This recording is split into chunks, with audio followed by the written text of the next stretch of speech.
Scary cart. This happened to me and my friend somewhere in the mid-90s, in one of the villages of the F.E.A.R region. Every summer I came there to rest from St. Petersburg, and my friend, his name was Anton, from Moscow.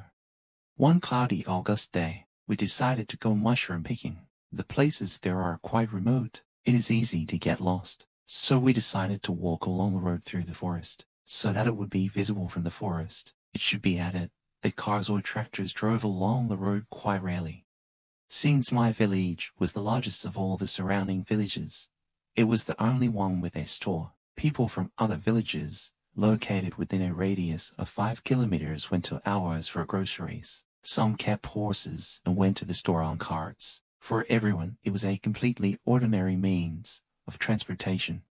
Having barely left the village, I decided to immediately go into the forest. Anton continued walking along the road, quite rightly believing that it was necessary to go further away from the village to begin an active search. I walked through the forest, not losing sight of it. Having found nothing, I decided to join him. The forest was separated from the road by a small field about 50 meters wide. Coming out onto the field, I saw a cart coming towards Anton along the road, on which sat an old man and a small boy of about 8 or 10 years old. Their appearance immediately seemed strange to me. The boy was dressed in grey trousers and an old faded white loose shirt, and he had an old-fashioned cap on his head.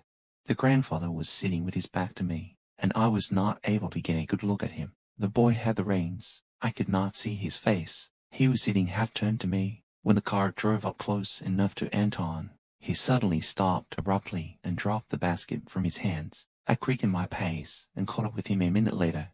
Anton was looking at the cart, moving away in a kind of stupor. I followed him and looked at the cart. It had already moved away about 20 or 30 meters, and suddenly the boy turned in our direction. What I saw literally made me go cold with horror. The boy's absolutely pale face had black holes instead of eyes. Since the cart was heading towards our village, we later cautiously asked our friends, had anyone seen this strange cart with an old man and a boy dressed in old-fashioned peasant clothes? But no one had seen anything like it, or simply did not pay attention to the carts passing by.